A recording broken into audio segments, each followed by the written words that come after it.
அநேகர் இன்னும் அதிகமாக தங்களுடைய முகங்களை மகிழ்ச்சியாக வைத்துக் கொண்டிருக்கிறீர்கள். The song was very pleasant.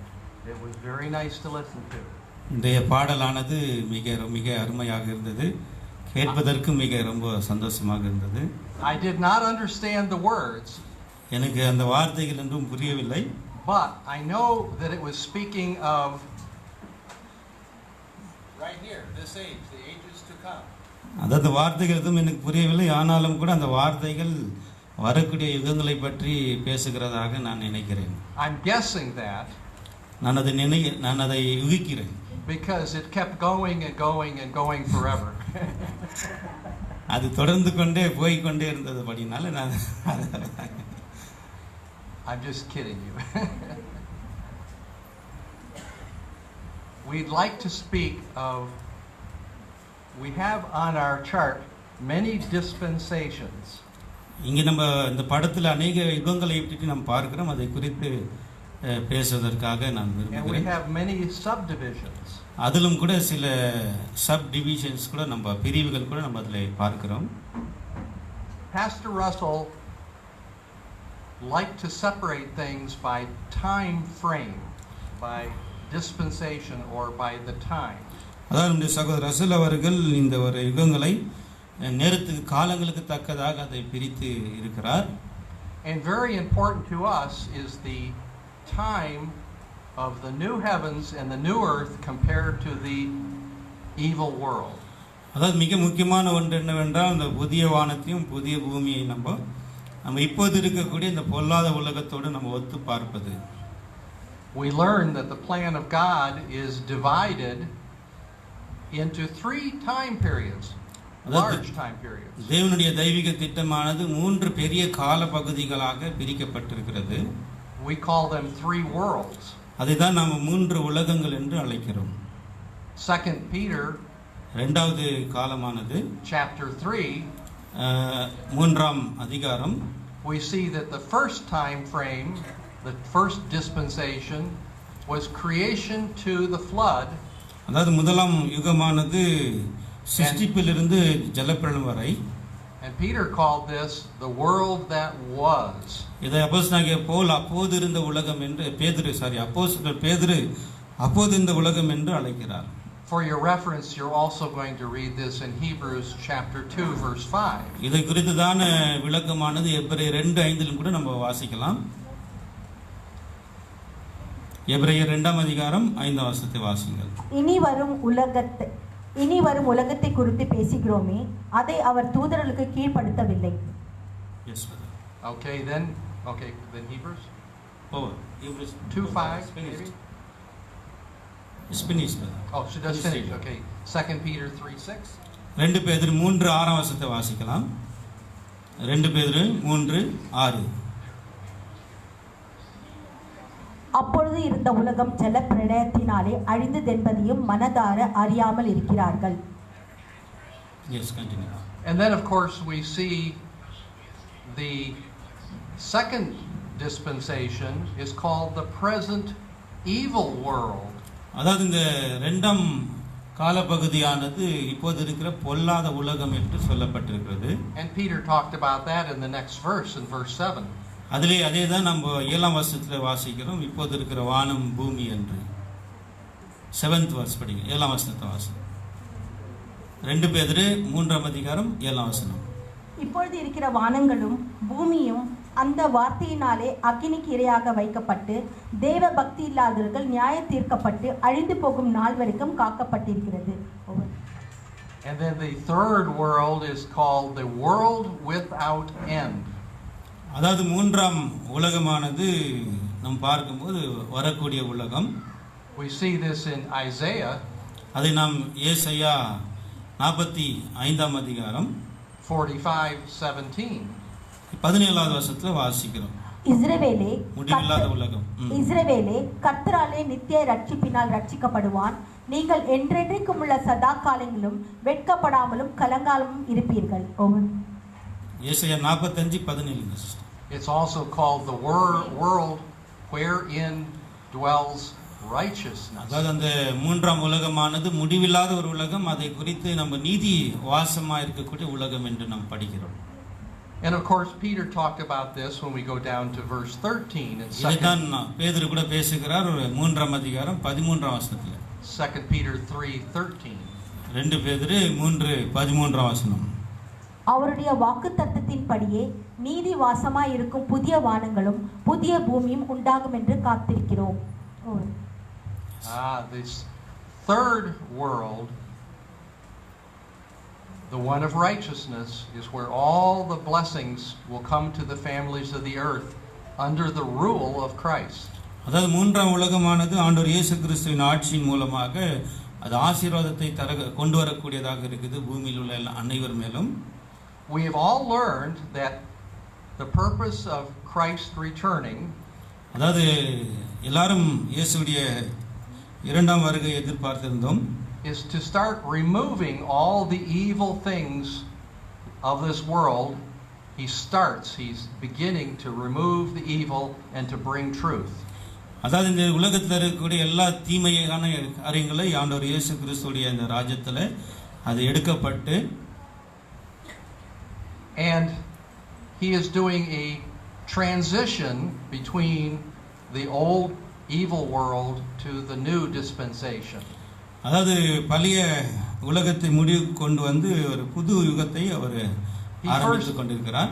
He first has to come in to the old evil world, and he has to take charge as the king to be able to start making change. அதாவது இயேசு கிறிஸ்து இப்போதற்கு இந்த பொல்லாத உலகத்தில் வந்திருந்து அவருடைய அதிகாரத்தையும் அவருடைய வல்லமையை பிரயோகித்து இந்த உலகத்தில் மாற்றங்களை கொண்டு வந்து கொண்டிருக்கிறார்.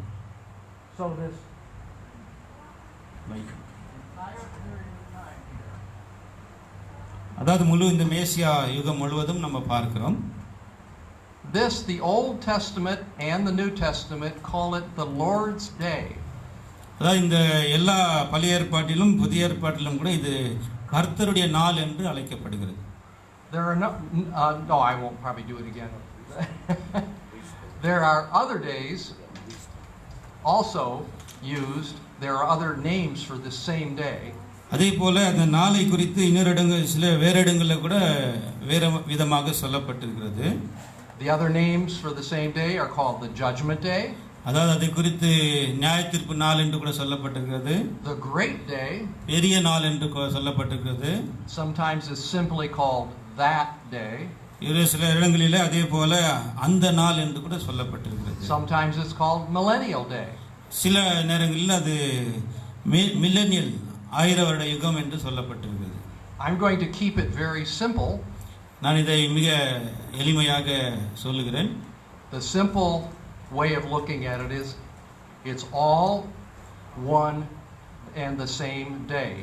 இதெல்லாம் நாம் பார்க்கும்போது இங்கே சொல்லப்பட்ட எல்லா நாட்களும் ஒரே காலப்பகுதிக்குள்ளாக ஒரே நாளுக்குள்ளாக வருகிறது.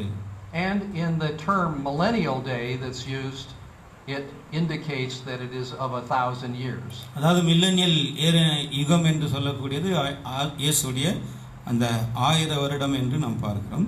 Well, let's first look at what Christ would be doing when he returns.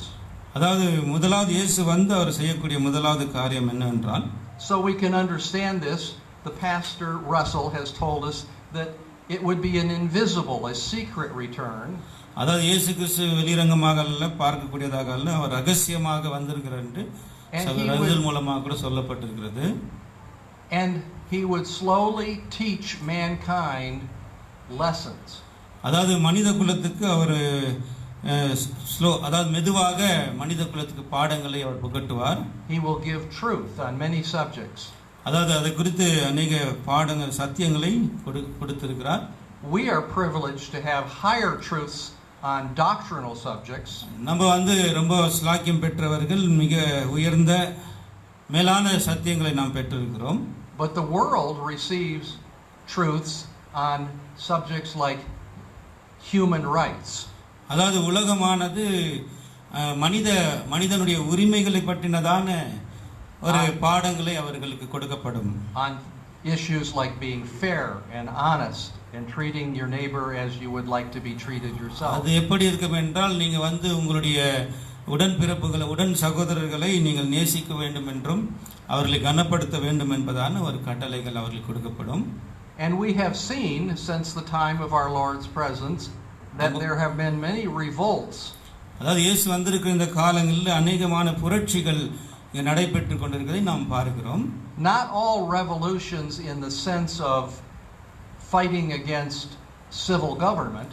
அதாவது அரசாங்கங்களில கூட அநேக விதமான புரட்சிகளை நாம் இங்கே பார்த்து கொண்டிருக்கிறோம். But some simply fighting for the right to vote. சிலர் அவருடைய உரிமைக்காக போராடுகிறார்கள். Or the right to not be a slave. அதாவது அடிமைகளாக இருக்கக்கூடாது என்பதற்காக சில பேர் போராடுகிறார்கள். Human beings are waking up now because of the truth that is going into the world. அதாவது உலகத்திலே கொஞ்சம் பிரகாசிக் கொண்டிருக்கிற இந்த சத்தியத்தின் மூலமாக மனித குலம் வெளிப்படுத்திக் கொண்டிருக்கிறார்கள். And the light of truth is uncovering every hidden thing of darkness. அதாவது இருளில் இருக்கக்கூடியதான அசத்தியங்களை இந்த சத்தியம் என்கிற ஒளி வெளிக்கு கொண்டு வந்து கொண்டிருக்கிறது. You know, how many people here have a cell phone? இங்க இருக்கக்கூடிய எத்தனை பேரிடத்துல செல்போன் இருக்கிறது? I think everybody, including the children. நான் நினைக்கிறேன் அநேகரிடத்துல கூட இருக்கும் என்று. So nothing can be hidden. எதுவுமே மறைவானது இல்லை. If your neighbor is beating his wife, it's on phone. You have it on camera. பக்கத்துல இருக்கக்கூடிய உங்களுடைய நேபர்கள் அவங்களுடைய மனைவிகளை அடிப்பதை கூட நீங்க கேமரா மூலமாக பார்க்கலாம். Everything is made clear and people are saying enough with the things that are evil. So இன்றைக்கு நடைபெறுகிற எல்லா தீமைகளும் எல்லாரும் வெளிரங்கமாக பார்க்கக்கூடிய ஒரு சூழல்கள் இருக்கிறது. Well, eventually, not now because we're just in the transition, but eventually full control of the earth will be taken by Christ. அதாவது படிப்படியாக இந்த உலகத்துடைய 4 கட்டுப்பாட்டுகள் படிப்படியாக நீக்கப்படும். அதாவது அங்கிருந்து அல்ல, இந்த கோடிலிருந்து. This is when it will come to the point where he is taking full control, including the resurrection of the dead. இந்த பகுதியிலிருந்து தான் அந்த 4 கட்டுப்பாட்டுகள், இந்த பூமியில ஆட்சி செய்து கொண்ட 4 கட்டுப்பாட்டுகள் அந்த அவருடைய கையாட்சிக்கு வரும். Let's take a look at the 6 days of creation for a moment. அதாவது 6 நாட்களுடைய இந்த சிருஷ்டிப்பின் வாரங்களை குறித்த ஒரு பார்வை நாம் பார்க்கலாம். In the Hebrew, the word days can mean epoch or a period of time. எபிரேய பதமானது எபோக் என்று சொல்லக்கூடிய அந்த பதமானது ஒரு பீரியட் ஆஃப் டைம்ஸ், ஒரு கால பகுதி என்று நாம் பார்க்கிறோம். And we know that God created for 6 days and rested on the 7th day. நமக்கு நன்றாக தெரியும் தேவன் 6 நாட்களில் சிருஷ்டிப்பு செய்து 7ஆம் நாளிலே ஓய்ந்திருந்தார் என்று. Israel followed this same pattern. அதைதான் இஸ்ரேல் மக்களும் அதைதான் கடைபிடித்துக் கொண்டிருக்கிறார்கள். They worked for 6 days and rested on the 7th. அவர்கள் 6 நாட்கள் வேலை செய்து 7ஆம் நாளிலே ஓய்வு பெறுகிறார்கள். So we're going to use the same pattern, the same rule for examining the Bible millennium. அதே போல தான் இதே ஒரு விஷயத்தை தான் நம்ம வரக்கூடிய இந்த மில்லேனியம் மெசியா யுகத்துக்கும் நாம் பொறுத்து பார்க்கிறோம். This will help us locate the actual timing of when the millennium starts. இது நமக்கு எதுக்கு உதவியாக இருக்குது என்றால் மில்லேனியம் எப்போது, மேசியா யுகம் எப்போது ஆரம்பித்திருக்கிறது என்பதை நாம் இதன் மூலமாக நாம் அறிந்து கொள்ளலாம். We already read in 2 Peter 3 verse 8. We read this already, so you don't have to read it again. But he says the Lord, the 1,000 years is a day is considered by the Lord as 1,000 years. அதாவது இங்கே Peter 2 பேதுரு 3:8 நாம் முன்னதாக படித்திருக்கிறோம். ஒரு நாள் இயேசுக்கு ஒரு நாள் என்றால் அது 1000 வருடம் என்று சொல்லி. So this makes things very easy. இது நமக்கு மிக எளிமையாக புரிந்து கொள்வதற்கு உதவியாக இருக்கு. So we learn that the 6 1,000-year-long days of mankind, அதாவது இந்த 1000 வருடம் கொண்ட அந்த 6 நாட்கள், அதாவது 6000 வருடங்கள் மனித குலத்துக்கு would be followed by an additional 7,000-year day. அதை தொடர்ந்து 7வது நாள் எனக்கூடிய இந்த 7வது 1000 வருடம் நாம் பார்க்கிறோம். 6,000 years of sin, 6000 வருடங்கள் பாவத்தின் அனுமதி, and the seventh to be starting to rest from sin. அதாவது 7வது நாள் பார்க்கும்போது பாவத்துக்கு ஓய்வு என்று நம்ம பார்க்கிறோம். 6 under the curse. 6000 வருடங்கள் 6 வந்து சாபத்துக்குள்ளாக இருந்தது. The seventh where Christ would start to remove the curse. அதாவது 7வது நாளிலே இயேசு கிறிஸ்து இந்த சாபத்தை நீக்குவார். So we see it takes a full 7,000 years from the start of sin and death to the point where it is completely eliminated. அதாவது இந்த 6000 வருடங்களாக இந்த பூமியில் இருந்த இந்த பாவமானது 7வது நாளிலே முற்றிலுமாக எடுக்கப்படும்.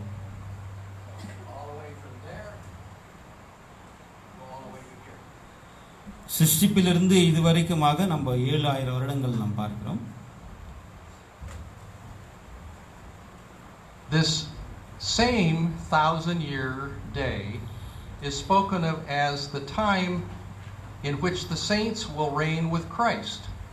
அதான் இந்த 7வது 1000 வருடத்தில் நாம் பார்க்கும்போது பரிசுத்தவான்கள் இயேசுவோடு கூட 1000 வருடம் ஆளுவார்கள் என்று நாம் பார்க்கிறோம். And we learn that when the church is complete and glorified, அந்த காலப்பகுதியில் சபை முடிந்து அவரோடு கூட மகிமையில் இருக்கும். they're going to join Jesus, their head. Oh, my illustrator will point for me. They will join our Lord Jesus அவர்கள் இயேசுவோடு கூட அவர்கள் இணைந்திருப்பார்கள். as part of the Christ. இயேசுவோடு கூட அவருடைய அதுல ஒரு பகுதியாக அவர்கள் சேர்த்துக் கொள்வார்கள். And at that point they will become part of the mediator. அதுதான் அந்த பகுதி தான் நாம் பார்க்கும்போது மத்தியஸ்தர்கள் என்று நாம் பார்க்கிறோம். And of course it requires this mediator to work with them so they can come in harmony with Jehovah. அதாவது யெகோவா தேவனிடத்தில் அவர்களை கொண்டு வருவதற்கான ஒரு மத்தியஸ்தர்களாக அவர்கள் இருந்து இந்த வேலையில் ஈடுபடுவார்கள். Okay, we still have not discussed the date. அதை வரைக்கும் நம்ம இந்த டேட்டை குறித்து இன்னும் டிஸ்கஸ் பண்ணவில்லை. All we've discussed so far is it would take 7,000 years, 6 in 1. இது நம்ம இப்போ வரைக்கும் நம்ம எதை குறித்து நம்ம ஆலோசித்துக் கொண்டிருக்கிறோம் என்றால் 7000 வருடம் 6000 வருடங்கள் இதை பற்றி தான் இது வரைக்கும் நம்ம ஆலோசித்துக் கொண்டிருக்கிறோம். But Brother Russell helps us in the second volume called The Time Is at Hand. அதாவது காலம் சமீபமாக இருக்கிறது என்ற ஒரு 2ஆம் வால்யத்தில் சகோதரர் ரசல் அவர்கள் சொல்லுகிறார். He shows us with chronology that Adam sinned in 4126 BC. அதாவது அவர் அந்த வால்யத்தில் சகோதரர் ரசல் அவர்கள் சொல்றது என்னவென்றால் 4126 கிறிஸ்துவுக்கு முன்னிலே தான் ஆதாம் பாவம் செய்தார் என்பதாக. And then he shows that 6,000 years later brings us to 1874 AD. அங்கிருந்து நம்ம பார்க்கும்போது 6000 வருடமானது 1874 முடிவு பெறுகிறது. Now this is a very long study in itself, so I won't go into it all now. அதாவது இது ஒரு பெரிய ஒரு பாடமாக இருக்கிறது. But it's just a summary to show you that the 7th 1,000-year day, the Bible millennium, is to start. அதாவது நான் உங்களுக்கு சுருக்கமாக சொல்லுகிறேன், அந்த 1000 வருடம் அரசாட்சி, அந்த 1000 வருடமானது ஆரம்பித்திருக்கிறது என்பதை உங்களுக்கு சுருக்கமாக நான் சொல்லுகிறேன். Going back to the Apostle Peter, remember I said that he came as a thief in the night. அதாவது அப்போஸ்தலர் சொன்ன அந்த விஷயத்துக்கு நம்ம கடந்து செல்லலாம். அதாவது திருடனை போல, இரவில திருடன் வருகிறது போல என்று சொல்லக்கூடிய விஷயம். But at the same time he said the heavens will pass away with a great noise. அதாவது இன்னொரு இடத்துல நாம் பார்க்கும்போது பரலோகத்திலிருந்து ஒரு பெரும் சத்தம் உண்டானதை நான் கேட்டேன் என்று. So you can go ahead and read if you would like 2 Peter 3:10 through 13. 2 பேதுரு 3ஆம் அதிகாரத்துல 10 முதல் 13 வசனத்தை நாம் வாசிக்கலாம். கர்த்தருடைய நாள் இரவிலே திருடன் வரும் விதமா வரும். அப்பொழுது வானங்கள் மடமட என்று அகன்று போம், பூதங்கள் வெந்து உருகி போய் பூமியும் அதிலுள்ள கிரியைகளும் எரிந்து அழிந்து போம். இப்படி இவைகளெல்லாம் அழிந்து போகிறதா இருக்கிறபடியால் நீங்கள் எப்படிப்பட்ட பரிசுத்த நடக்கையும் தேவ பக்தியும் உள்ளவராய் இருக்க வேண்டும். தேவனுடைய நாள் சீக்கிரமாய் வரும்படிக்கு மிகுந்த ஆளுடைய காத்திருங்கள். அந்த நாளில் வானங்கள் வெந்து அழிந்து பூதங்கள் எரிந்து உருகி போம். அவருடைய வாக்குத்தத்தத்தின்படியே நீதி வாசமாய் இருக்கும் புதிய வானங்களும் புதிய பூமியும் உண்டாகும் என்று காத்திருக்கிறோம். Yes, So the world can see the trouble. உலகம் வந்து இந்த மகா அந்த உபத்திரத்திலே அதை பார்க்கும். They can see many other changes. உலகத்தில் அநேகமான மாற்றங்களை அது உலகம் பார்க்கும். But they do not recognize what is causing them. அதாவது இதுக்கான காரணம் என்ன என்பதை அவர்கள் உணர்ந்து கொள்ள மாட்டார்கள். We know that Jesus is shining as a light in the darkness. நம் அனைவருக்கும் தெரியும் இயேசு கிறிஸ்து இருளிலே பிரகாசித்துக் கொண்டிருக்கிறார் என்பது. And of course, one of the things that happens is light will start to bind Satan. அதாவது இந்த வெளிச்சமானது ஒளியானது சாத்தானை கட்டி கொண்டிருக்கிறது. இன்னொரு விஷயம் It speaks of in Mark 3:27. இது குறித்து நம்ம மார்க் 3ஆம் அதிகாரம் 27ஆம் வசனத்திலே நாம் பார்க்கிறோம். That first his house has to be spoiled, his house has to be destroyed, and then he can be bound. அதாவது அவன் கட்டப்பட்டால் அதாவது அவனுடைய உடைமைகள் எல்லாம் கொள்ளையிடலாம் என்று வாசிக்கலாம். So you can read that if you would like. வாசிங்க 3ஆம் அதிகாரம் 27ஆம் வசனத்தை நாம் வாசிக்கலாம். பலவானை முந்தி கட்டினால் ஒழிய ஒருவருடைய பலவானுடைய வீட்டுக்குள் புகுந்து அவன் உடைமைகளை கொள்ளையிடக்கூடாது. கட்டினேன ஆகில் அவன் வீட்டை கொள்ளையிடுவான். Yes. When I say things have to be destroyed, சில காரியங்கள் அழிக்கப்பட வேண்டும். many of the things in the world could be good. அநேக விஷயங்கள் உலகத்தில் நல்லதாக இருக்கிறது. But they are under his control. அதனாலும் கூட அவைகள் சாத்தானுடைய கட்டுப்பாட்டுக்குள்ள இருக்கிறது. So he has to give up his control. அந்த கட்டுப்பாட்டை அவன் கொடுக்க வேண்டும், திரும்ப கொடுக்க வேண்டும். Christ is forcing him to give his control and to allow light to come into the evil systems that over which he has control. இயேசு கிறிஸ்து அவனை பலவந்தப்படுத்தி கேட்டுக்கொண்டிருக்கிறார். அதாவது இந்த உலகத்தில் வெளிச்சம் பிரகாசிப்பதற்காக அந்த கட்டுப்பாட்டை அவனிடத்திலிருந்து அவர் பலவந்தமாக எடுத்துக்கொண்டிருக்கிறார். So this is the work now. இதுதான் இப்ப நடந்து கொண்டிருக்கிறது. Christ as our reigning king is taking control. அதாவது ஆட்சி செய்து கொண்டிருக்கக்கூடிய நம்ம ஆண்டவர் இயேசு கிறிஸ்து இந்த உலகத்தின் கட்டுப்பாட்டை அவர் தன்னுடைய கரத்தில் எடுத்துக் கொண்டிருக்கிறார். Ephesians 6:12 எபேசியர் 6:12 நாம் பார்க்கிறோம். talks about Satan as being like an animal. அதாவது அங்கே என்ன பார்க்கிறோம், சாத்தானானது ஒரு மிருகம் போல. He is fighting for his life. அவன் தன்னுடைய ஜீவனுக்காக போராடி He கொண்டிருக்கிறான். is caught in a trap. அதாவது அவனுடைய அந்த ஒரு வலைக்குள் அவன் சிக்கிக் கொண்டபடினால் படிங்க அந்த வசனத்தை. எபிரேயர் 6:12 வசனத்தை வாசி. எஃபிஷியன்ஸ் 6:12. ஏனெனில் மாம்சத்தோடும் இரத்தத்தோடும் அல்ல, துரைத்தனங்களோடும் அதிகாரங்களோடும் இப்பிரபஞ்சத்தின் அந்தகார லோகாதிபதிகளோடும் வான மண்டலங்களில் உள்ள பொல்லாத ஆவிகளின் சேனைகளோடும் நமக்கு போராட்டம் உண்டு. Satan's army in the world சாத்தானுடைய அந்த படைகள் இந்த உலகத்திலே are those that are prideful, those that have pride, அவர்கள் யாருக்கு அந்த பெருமை இருக்கிறதோ, those that are selfish, யாருக்கு சுயநலம் இருக்கிறதோ, those that are greedy, யாருக்கு அதாவது those that are violent, யார் வந்து கொடுமை உள்ளவர்களாக இருக்கிறார்களோ.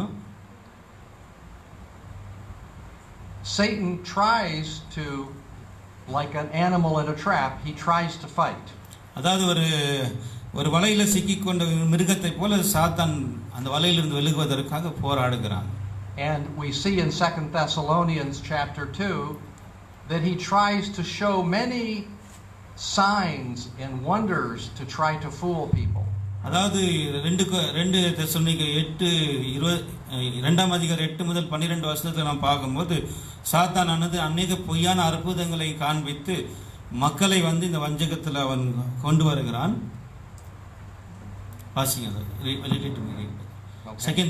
2 தெசலோனிக்கேயர் 2 முதல் 2ஆம் அதிகாரம் 8 முதல் 12 வசனங்களை வாசிப்போம். And then shall that wicked be revealed, whom the Lord shall consume with the spirit of his mouth, and shall destroy with the brightness of his coming. நீக்கப்படும் போது அந்த அக்கிரமக்காரன் வெளிப்படுவான். அவனை கர்த்தர் தம்முடைய வாயின் சுவாசத்தினாலே அழித்து தம்முடைய வருகையின் பிரசன்னத்தினாலே நாசம் பண்ணுவார். Very good. Note that it says in Daniel 2, verse 44, Daniel 2:44, தானியேல் 2:44 வசனத்தையும் வாசிக்கலாம். that this also helps us with the time of understanding the timing. It says, in the days of these kings. இது கூட நம்முடைய இந்த காலத்தை புரிந்து கொள்வதற்காக நமக்கு இங்கே வசனத்தில் படிக்கிறோம். அதாவது இந்த ராஜாக்களின் நாட்களிலே என்று அங்கே சொல்லப்படுகிறது. வாசிங்க, தமிழில் மட்டும் படிங்க சிஸ்டர். டேனியல் 2:44 படி. அந்த ராஜாக்களின் நாட்களிலே பரலோகத்தின் தேவன் என்றென்றைக்கும் அழியாத ஒரு ராஜ்யத்தை எழும்ப பண்ணுவார். அந்த ராஜ்யம் வேறு ஜனத்துக்கு விடப்படுவதில்லை. ஒரு கல் கையால் பெயர்க்கப்படாமல் மலையிலிருந்து பெயர்ந்து உருண்டு வந்து இரும்பையும் வெண்கலத்தையும் களிமண்ணையும் வெள்ளியையும் பொன்னையும் நொறுங்கினதை நீர் கண்டீரே, அப்படியே அது அந்த ராஜ்யங்களை எல்லாம் நொறுக்கி நீர் மூலமாக்கி தானே என்றென்றைக்கும் நிற்கும். So it's showing that the new king comes in the days of the old kings with the purpose of removing them. அதாவது புதிய ராஜாவானவர் இந்த பழைய ராஜாக்கள் இருக்கும் நாட்களிலே தான் வந்து இந்த ஒரு அவர்களுடைய ராஜ்யத்தின் வல்லமையை அவர் நீக்கிக் கொண்டிருக்கிறார் என்று இந்த வசனத்தில் வாசிக்கிறோம். But these kings will not leave without a fight. அதாவது இந்த ராஜாக்கள் சண்டையிடாமல் அதை விட்டு கொடுக்க மாட்டார்கள் என்று நாம் பார்க்கிறோம். They are fighting against the truth that goes into the world. They want to stay in power. அதாவது அவர்கள் வந்து இந்த உலகத்திலிருந்து சத்தியம் விலகி போய் தாங்கள் வந்து வல்லமையில் ஆட்சியில் இருக்க வேண்டும் என்று அவர்கள் போராடுவார்கள். Now specifically Daniel 2, when the Lord returned, there was a great war that helped remove the kings. அதாவது இந்த ராஜாக்களுடைய ஆட்சியை இங்கிருந்து நீக்குவதற்கு ஒரு பெரிய யுத்தம் இந்த பூமியில நடைபெற வேண்டும் என்பது அங்கே நம்ம பார்க்கிறோம். But now again today we have new kings. அதாவது நம்ம இப்போ புதிய ராஜாவானவர் இங்கே இருக்கிறதை நாம் பார்க்கிறோம். Not literally the same way of government, but essentially the same control, dictators. அதாவது இந்த உலகத்தில் இருக்கக்கூடிய ராஜ்யங்களை போல அல்ல. Even those that are elected by democratic vote, some of them become like kings. அதாவது இங்கே இப்போ டெமோக்ராட்டிக் ஆட்சியில் கூட சில பேர் வந்து ராஜாக்கள் போல தெரிகிறார்கள். ஆட்சி செய்கிற ராஜாக்கள் போல குடியரசு நடைபெற்று கொண்டிருக்கிற காலங்களில் கூட. So how does the world react to seeing that things are changing? How are they reacting? Are they rejoicing in what they are seeing? அதாவது உலகம் எப்படி அதை ரியாக்ட், அதாவது அதை வெளிப்படுத்துவார்கள்? இந்த உலகத்தில் நடைபெற்று கொண்ட மாற்றங்களை பார்த்து அவர்கள் சந்தோஷப்படுவார்களா? No, they are afraid of change. ஆனால் அவர்கள் இந்த உலகத்தில் நடைபெற்று கொண்ட மாற்றங்களை கண்டு அவங்க சந்தோஷப்பட மாட்டார்கள். அதுக்கு மாறாக அவர்கள் பயப்படுவார்கள். They are fearful. அவர்கள் பயத்தோடு இருப்பார்கள். They do not understand what is happening. என்ன நடந்து கொண்டிருக்கிறது என்பது அவர்களுக்கு புரியாமல் இருக்கும். And many have had their faith in the churches. சபைகளில் கூட சிலர் உண்மையாக இருப்பார்கள். And now their faith is being shaken. அவங்களுடைய விசுவாசம் கூட தள்ளாடும் என்று நாம் பார்க்கிறோம். Because they see the failures. நடக்கக்கூடிய இந்த ஒரு தோல்வி, இந்த உலகத்தில் நடைபெற்று கொண்டிருக்கிற தோல்வியை கண்டு சபையில் இருக்கக்கூடிய விசுவாசங்கள் கூட தடுமாறும் என்று பார்க்கிறோம். Read Revelation 11:15 through 18. வெளிப்படுத்தல் 11ல நம்ம 15 முதல் 18 வசனங்களை நாம் வாசிக்கலாம். ஏழாம் தூதன் எக்காலம் ஊதினான். அப்பொழுது உலகத்தின் ராஜ்யங்கள் தம்முடைய கர்த்தருக்கும் அவருடைய கிறிஸ்துவுக்குரிய ராஜ்யங்கள் ஆயின. அவர் சதா காலங்களிலும் ராஜ்யபாரம் பண்ணுவார் என்று கம்பீர சத்தங்கள் வானத்தில் உண்டாயின.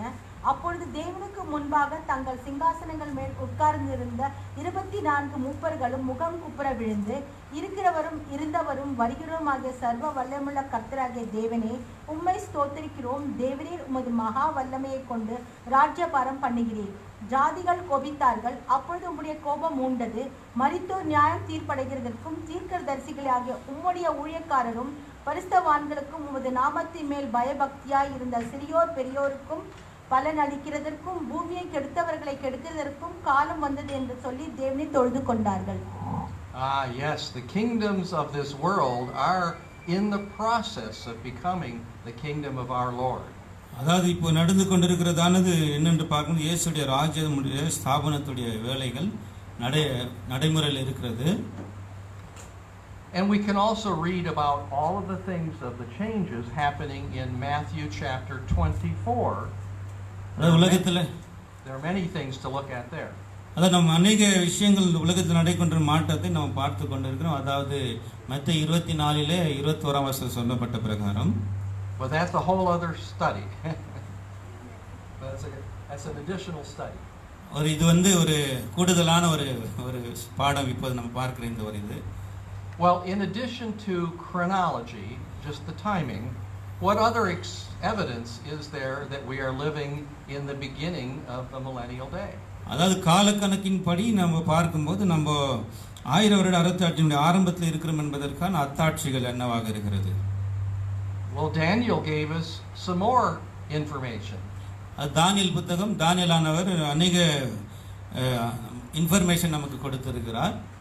He called this day the time of the end. அதாவது தானியேல் புத்தகத்தில் நாம் பார்க்கும்போது அதுல முடிவு காலம் என்று சொல்லப்பட்டிருக்கிறது. He said that evidence would be that many would be going to and fro.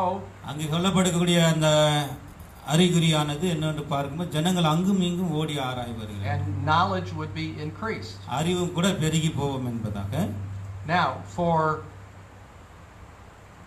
6,000 years, if you were to make a graph of knowledge, you would have to say that from the time of Adam all the way to the late 1800s, it had not changed very much.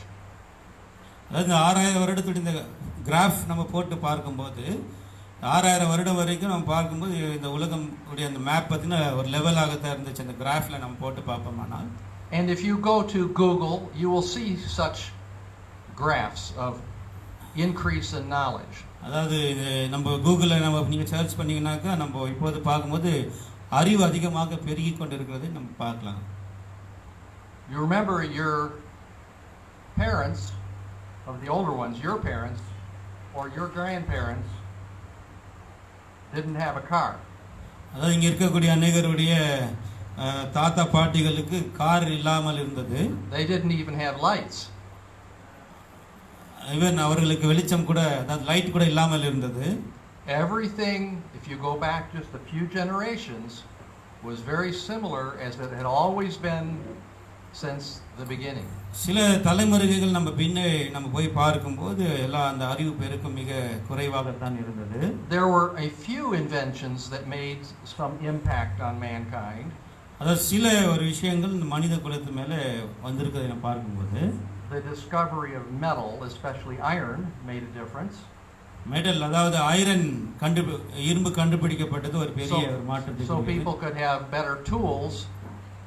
அதாவது மனிதர்களுக்கு அநேகமான கருவிகளை உருவாக்குவதற்கு இந்த இரும்பு கண்டுபிடிக்கப்பட்டது உபயோகமாக இருக்கு.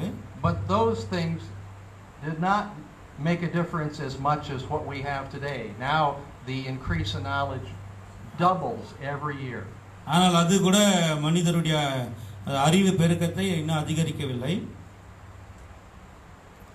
Another evidence that we see that the pastor brought to our attention that he expected was that he would see Israel coming back to their homeland.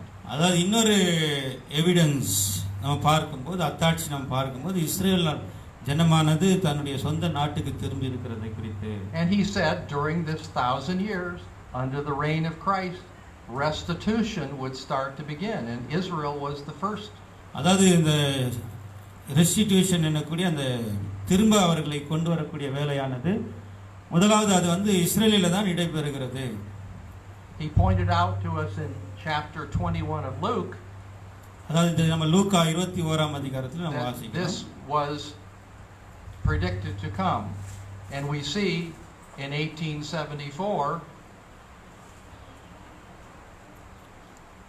Israel was just starting to come back from 1800 years of being scattered among all the nations. அதாவது 18 நூற்றாண்டுகளாக Israel மக்களானது உலகத்தில் अनेகமான தேசங்களில் அவர்கள் சிதறி இருந்தார்கள்.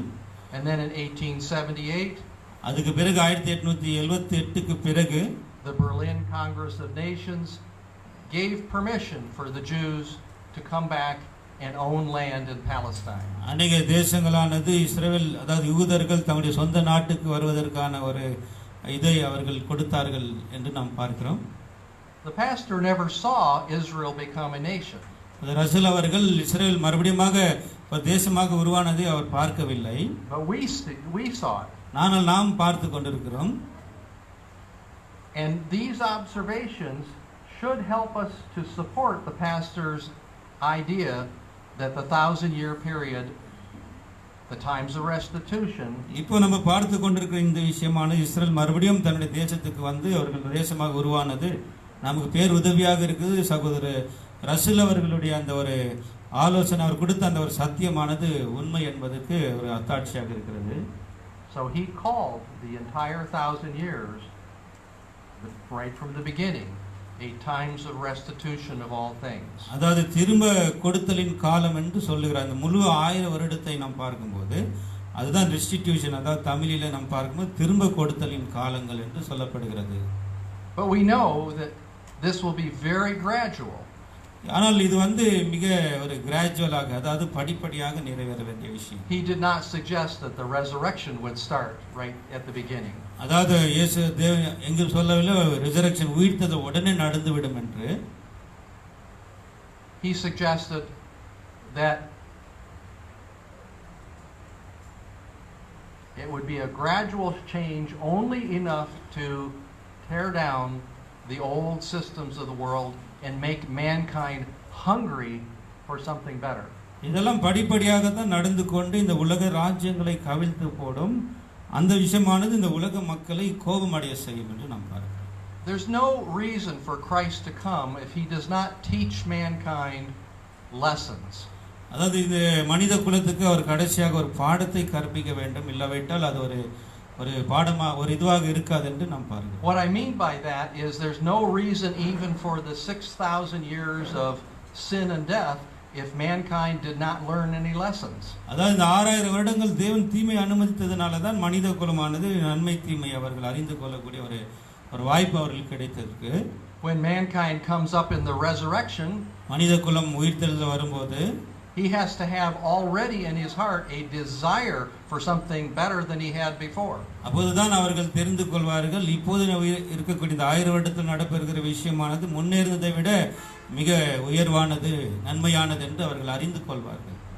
So now the permission of evil is to make mankind realize that they cannot rule themselves.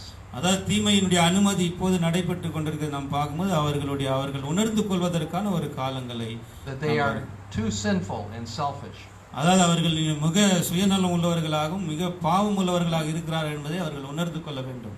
So in the next age, when they come up in the portion of the beginning of the mediatorial time, they will be ready to accept our Savior. அப்போதுதான் அவர்கள் வந்து இந்த 1000 வருடத்தில் எழும்பி வரும்போது அவர்கள் அப்போதுதான் ஆண்டவர் இயேசுவை ஒரு மத்தியஸ்தராக அவர் ஏற்றுக்கொள்ள முடியும் அவர்களால. Now we know in Revelation chapter 20 verses 4 and 6 do mention the saints will reign with Christ, and it says there 1,000 years. அதாவது இங்கே நம்ம வெளிப்படுத்தல் 20ஆம் அதிகாரத்தில் 4 மற்றும் 6வது வசனத்தில் நாம் பார்க்கும்போது அவர்கள் அவரோடு கூட 1000 வருஷம் அரசாழ்வார்கள் என்று அங்கே சொல்லப்பட்டிருக்கிறது. 6ஆம் வசனத்தில் முதலாம் உயிர்த்தெழுதலுக்கு பங்குள்ளவன் பாக்கியவானும் பரிசுத்தவானும் இருக்கிறான். இவர்கள் மேல் இரண்டாம் மரணத்துக்கு அதிகாரம் இல்லை. இவர்கள் அன்றியும் நான் சிங்காசனங்களை கண்டேன், அவைகளின் மேல் உட்கார்ந்தார்கள். நியாய தீர்ப்பு கொடுக்கும்படி அவர்களுக்கு அதிகாரம் அளிக்கப்பட்டது. இயேசுவை பற்றிய சாட்சி நிமித்தம் தேவனுடைய வசனத்தின் நிமித்தமும் சிரசேதம் பண்ணப்பட்டவர்களுடைய ஆத்துமாக்களையும் மிருகத்தையாவது அதன் சொரூபத்தையாவது வணங்காமலும் தங்கள் நெற்றியிலும் தங்கள் கையிலும் அதன் முத்திரையை தரித்து கொள்ளாமலும் இருந்தவர்களையும் கண்டேன். அவர்கள் உயிர்த்து கிறிஸ்துவனுடைய கூட 1000 வருஷம் அரசாண்டார்கள். முதலாம் உயிர்த்தெழுதலுக்கும் பங்குள்ளவன் பாக்கியவானும் பரிசுத்தவானுமாய் இருக்கிறான். இவர்கள் மேல் இரண்டாம் மரணத்துக்கு அதிகாரம் இல்லை. இவர்கள் தேவனுக்கும் கிறிஸ்துவுக்கும் முன்பாக ஆசிரியராய் இருந்து அவரோட கூட 1000 வருஷம் அரசாளுவார்கள். But it also mentions there in Revelation 20 verse 2 that Satan would be bound for 8,000 years. அதே போல வெளிப்படுத்தல் 22 கூட சொல்லப்பட்டிருக்குது, சாத்தான் 1000 வருடம் கட்டப்படுவான் என்று. படிக்க வேண்டாம், படிக்க வேண்டாம். Yes, continue. Okay, continue. So, how do we harmonize what Pastor Russell was speaking about and harmonize what Revelation 20 is saying? அதாவது வெளிப்படுத்தல் 20ல சொல்லப்பட்டிருக்கிற விஷயத்தையும் சகோதரர் ரசல் அவர்கள் சொல்லியிருக்கிற விஷயத்தை எப்படி நம்ம ஒற்றுமைப்படுத்துவது? Do we have to start moving our dates to accommodate so that the church can reign a full 1,000 years? அதாவது இதனால நம்ம இந்த காலங்களை நம்ம தள்ளிக்கொண்டே போகலாமா? அதாவது சபை 4000 வருடங்களாக ஆட்சி செய்வது வந்து. The problem here, and I'll be very frank with you, is translation. The Bible translation. டிரான்ஸ்லேஷன்ல தான் பிரச்சனைகள். அதாவது நான் சொல்றது இல்லையா, பைபிள்ல இருக்கிற டிரான்ஸ்லேஷன்ஸ் நடைபெற்றிருக்கிற பிரச்சனைகளால தான். The Bible says the translators did not translate it properly, and in fact with Satan, அதாவது மொழிபெயர்ப்பு செய்தவர்கள் வந்து சரியான முறையில் அதை மொழிபெயர்ப்பு செய்யவில்லை. அதாவது சாத்தான் கட்டப்படக்கூடிய அந்த விஷயத்தில் அங்கே சொல்லப்படுகிறது. In the word for word Greek, it says the church would reign. The next word is 1,000. There's no a, there's no the, there's no nothing. There's no word in between. அதாவது இதுக்கு மத்தியில் நம்ம பார்க்கும்போது 1000 என்று சொல்லக்கூடிய வசனம் கிடையாது. அதாவது இங்கே அதாவது இந்த 4ஆம் வசனத்திலையும் நம்ம அந்த 2ஆம் வசனத்துக்கு மத்தியில் நம்ம பார்க்கும்போது now we can choose what to put there. Some translators choose to put a 1,000 years.